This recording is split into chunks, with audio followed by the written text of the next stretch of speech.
Welcome friends, MPC IQ education या YouTube चॅनलवर तुमचं सर्वांचं स्वागत आहे. मित्रांनो, आजच्या व्हिडिओमध्ये आपण शेरशाह सुरीबद्दल माहिती घेऊन आलो आहेत. तर शेरशाह सुरी हा 1540 ते 1555 या दरम्यान होऊन गेला महत्त्वपूर्ण शासक आहे बघा सूर साम्राज्यामधला.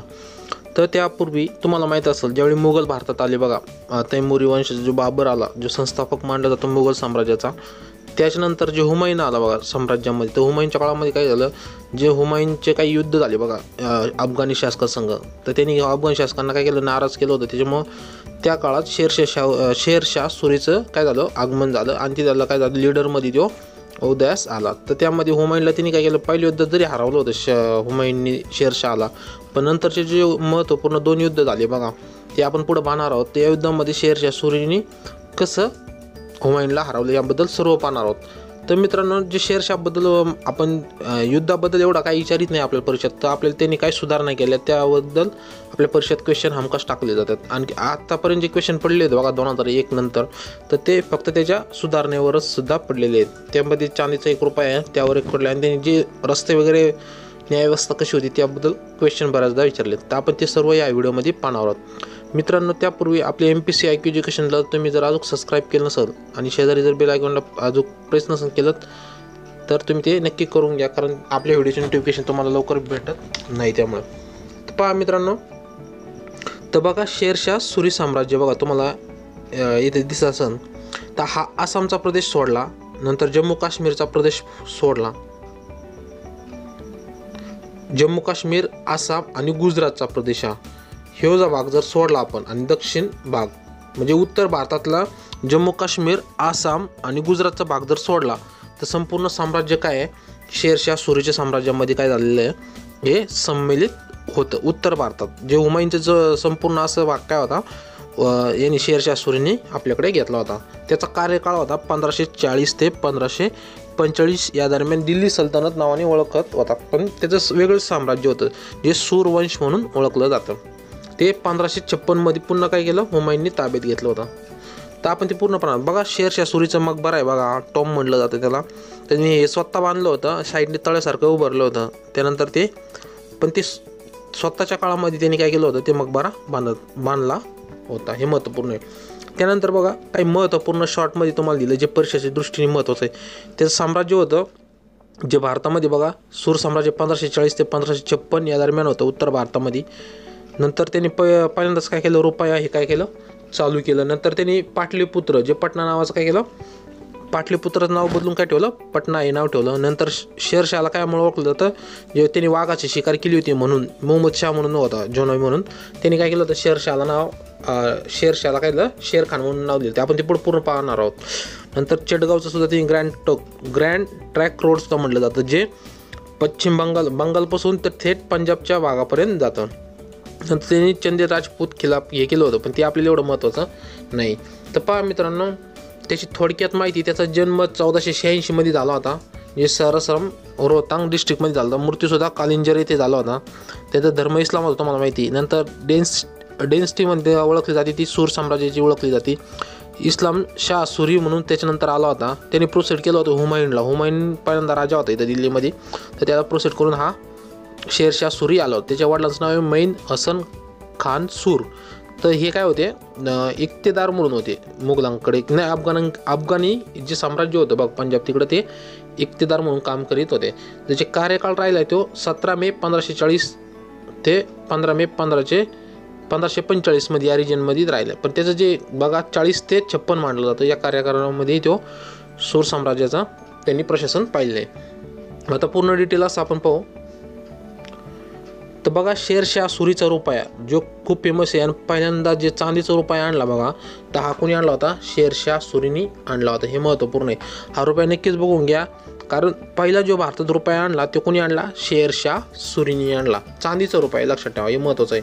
कोणता रुपया, तर चांदीचा. त्याची काही महत्त्वपूर्ण पार्श्वभूमी पाहतोय आपण. त्याचं वास्तविक नाव आहे बघा, फरीद नाव होतं. त्याचं खरं नाव काय होतं, फरीद. त्याच्या वडिलांचं नाव काय होतं, हसनसूर सहराम. हे त्यावेळी इक्तेदार होते, आणि त्याचं प्रशासन होतं बघा जौनपूर म्हणून होतं, तिथं त्याचं शिक्षण घरीच झालं होतं.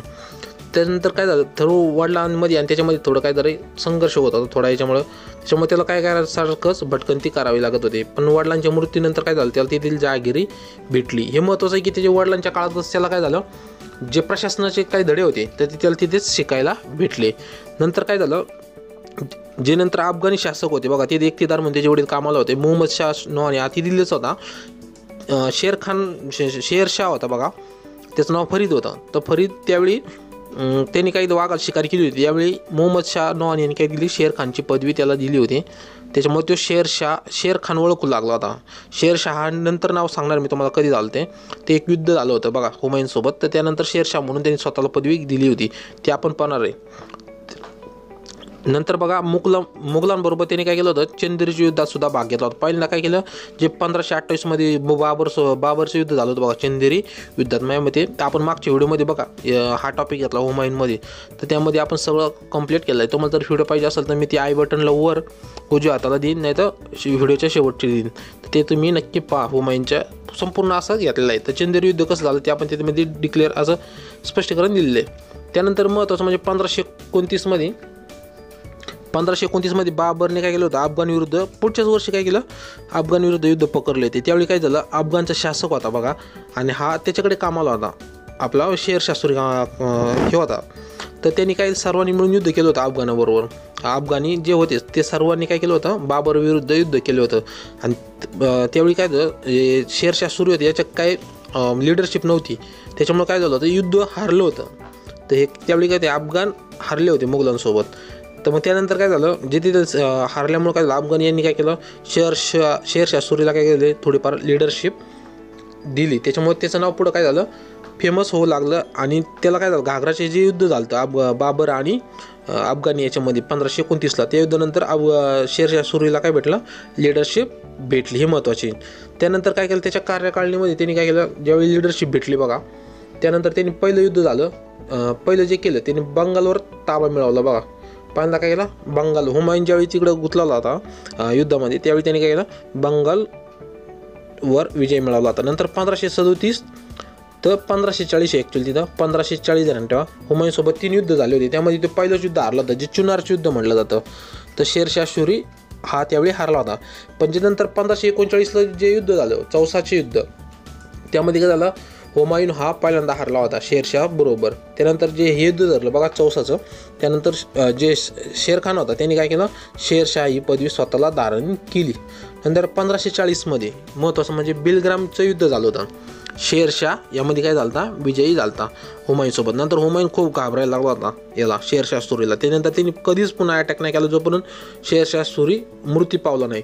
तर शेरशाह मेल्यानंतर त्यांनी काय केलं, 1540ला ते मेला, 1540लाच मेला वाटतं ॲक्च्युली. त्यानंतर काय केलं, 45ला मेला सॉरी. तर 56मध्ये त्याचं जे सूर साम्राज्य त्यांनी काय केलं, 10 वर्षात हुमायूननी सगळे प्लॅन बिन केले. आणि जे शेवटचा शासक होता सूर साम्राज्याचा, तर त्याला काय केलं, त्याला हारून ती पुन्हा सत्ता काय केली, काबीज केली होती. आणि त्याच्या 56मध्येच काय झालं, हुमायूनचा मृत्यू झाला होता. आपण मागच्या हुमायूनच्या व्हिडिओमध्ये आपण पाहिलं. ते व्हिडिओ जर नसं बघितला तर तुम्ही त्या व्हिडिओला नक्की व्हिजिट द्या आणि तो नक्की पहा, कारण डिटेल असं आपण बघतोय. नंतर 1540 ते 1556 हे 16 वर्ष जवळजवळ दिल्लीत काय झालं, सूर साम्राज्य राहिलं होतं. हे महत्त्वाचं आहे. त्याला 5च वर्ष सर्व्हिस भेटली होती 1545ला शेरशाह सुरीला. पण ज्याचे जे उत्तर शासक होते सूर साम्राज्य, त्यांनी 10 वर्ष शासन केलं. असे जवळजवळ 16 वर्ष काय झालं, सूर साम्राज्याला मध्ये मुघल शासकाच्या याच्यामध्ये साम्राज्याला काय केलं, राज्य करायला भेटलं होतं. नंतर बघा शेरशाहने काही प्रमुख सुधारणा केल्या. हा महत्त्वपूर्ण टॉपिक आहे आपल्या परीक्षेच्या दृष्टीने बघा. तर शेरशाहने खूप असे बदल आणि चांगले भारताच्या दृष्टीने खूप चांगले आहे, कारण त्याला चांगली नाव पण चांगलं आहे बघा. त्यांनी जमिनीचे त्यांनी 3 प्रकारात विभाजन केले होते बघा, चांगली, मध्यम, खराब. हे याच्यासाठी केलं होतं कारण तो शेतकऱ्यांना नाराज करीत नव्हता. ज्यावेळी ते शेतकरीचे ते हे होते, कर गोळा करणार होते, त्यांच्यावरती कडक नजर असायची शेरशाह, जेणेकरून शेतकऱ्यांचं नुकसान होऊ नये म्हणून. पण त्यांनी काय केलं, शेतकऱ्यांची विशेष अशी काय केली होती, काळजी घेत होता. ते महत्त्वाचं आहे. त्यांनी काय केलं, जुने मिश्र जे धातू होते बघा पहिले मुघलांचे किंवा जे गुलाम वंश होते बघा, ते यांची जी नाणी होती ते काढून टाकली आणि नवीन काय केलं, एक चांदीचा रुपया आणला होता, जो भारतातला प्रथम चांदीचा रुपया वापरणारा शेरशाह सूरी हा प्रथम ठरला आहे बघा, हे महत्त्वाचं आहे। नंतर चांदीचा रुपया प्रथम शेरशाहने आणला होता व प्रशासनात हा चालवला, आता सांगितलं। नंतर त्यांनी काय केलं, रस्ते तयार केले होते एकदम मजबूत दळणवळणासाठी ते, आणि ते रस्ते काय केले होते दळणवळणासाठी चांगले व्हायसाठी, तर त्यांनी प्रमुख असे 4 रस्ते बनवले होते, ते महत्त्वपूर्ण आहे। त्याच्यातला महत्त्वाचं म्हणजे आपल्या परिषदेच्या दृष्टीने हा ग्रँड ट्रक आहे बघा, रोड जो बंगालपासून पंजाबच्या एक भाग येथे द्वारे गेलेला आहे, तर हा ग्रँड ट्रॅक म्हणून किंवा GT रोड म्हणून सुद्धा ओळखला जातो। हा शेरशाह सूरीने आपल्या काळात बांधलेला आहे बघा, खूप महत्त्वपूर्ण आहे। नंतर त्यांनी काय केलं होतं, हे जे रस्ते बांधले ते रस्ते सुरक्षेसाठी त्यांनी अनेक प्रयत्न केले होते, हे महत्त्वपूर्ण आहे। त्यांनी जे रस्ते केले त्यासाठी त्यांनी काय केलं होतं, जे जमीनदार वगैरे होते बघा, ते जमीनदार यांनी काय केलं होतं, त्यांनी सांगितलं होतं की तुम्ही या रस्त्याची पाहणी आणि तुम्ही त्या भागातली करणार आहे, जेणेकरून रस्त्यामध्ये येण्या जाणारे जे लोक असणार आहेत, सराय वगैरे बांधल्या त्यांना त्रास होऊ नये, हे त्यासाठी त्यांनी काळजी घेतली होती, हे महत्त्वाचे।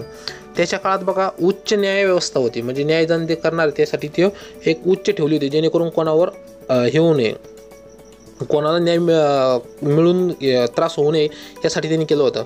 तर ते बुधवारी काय करायचं, स्वतः न्याय व्यवस्था किंवा न्यायव्यवस्थेसाठी बसत होतं बुधवारी, हे ध्यानात ठेवा। तर विचारतात क्वेश्चन की शेरशाह सूरी कोणत्या वारी न्यायदानासाठी बसत असत, तर कोणत्या वारी, बुधवार, हे ध्यानात ठेवा। तर त्याच्याकडे उच्च न्याय व्यवस्था होती, जेणेकरून जरी एखादी गरीब बाई जरी, ते असं एक वाक्य शेरशाह सूरीबद्दल, जरी एखादी गरीब बाई जर जंगलातून चालली ना, तर कोणाची तिला लुबाडायची ताकद होत नव्हती, सोन्याची टोपली जरी घेऊन चालली ना, कोणाची लुबाडण्याची ताकद त्याच्या काळात नव्हती, कारण एवढी श्रेष्ठ प्रशासन व्यवस्था त्याच्या काळामध्ये होती, महत्त्वाचं आहे। त्यानंतर तो स्वतः काय होतं, सहस्रामध्ये त्यांनी बघबरा बनवलं, मी तुम्हाला सांगितलं, ते चित्र दाखवले बघा मी आधी, तिचं टॉम आहे बघा, तर त्यांनी ते सर्व पहिल्यांदा त्यांनी बनवलं होतं, हे महत्त्वाचं आहे। आणि त्याच्या काळात त्यांनी काही एक महत्त्वपूर्ण सुधारणा केली, ती म्हणजे पाटलीपुत्रला पटना नाव हे नाव दिले। पाटलीपुत्र तुम्हाला माहिती आहे अशोकाच्या काळापासून ओळखलं जाते पाटलीपुत्र, ते हे नाव आहे, त्याला पटना हे नाव शेरशाह सूरीने दिले, हे महत्त्वाचं आहे, हे लक्षात ठेवा। आणि त्यांनी एक म्हणजे दिल्ली शेजारी एक नगर वसवलं होतं बघा, यमुनाच्या नदी काठी, ते मस्जिदपासून हेड होतं त्याचं, पण ते सध्या नाही आता, ते दिल्लीमध्ये विभाजन झालं त्याचं, तर ते नगर वसवलं होतं त्यावेळी, तर ते नगरसुद्धा त्यांनी कोणी वसवलं होतं, शेरशाह सूरीने वसवलं, हे महत्त्वपूर्ण आहे आपल्याला। तर मित्रांनो, तुम्हाला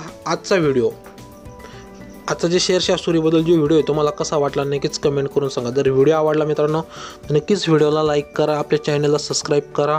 तर व्हिडिओ आवडला तर आपल्या मित्रांना पण हा नक्की व्हिडिओ शेअर करा, जेणेकरून त्यांना सुद्धा या व्हिडिओचा फायदा होईल। जर तुम्हाला काही व्हिडिओमध्ये कमी वाटला नक्कीच कमेंट करून सांगा, जेणेकरून मी त्याच्यामध्ये नक्कीच सुधारणा करीन। तर मित्रांनो, आजच्या व्हिडिओमध्ये एवढंच। थँक्यू मित्रांनो, तुम्ही हा व्हिडिओ पाहिल्याबद्दल धन्यवाद। जय हिंद, जय महाराष्ट्र।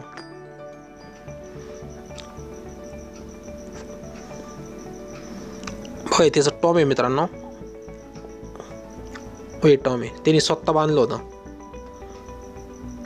आणि हे नकाशा आहे बघा, गुजरात, ध्यानात ठेवा, गुजरात, जम्मू काश्मीर आणि आसाम हा भाग सोडला तर उत्तर भारत संपूर्ण त्याच्या अंडर होता शेरशाह सूरीच्या, ध्यानात ठेवा। चला, थँक्यू।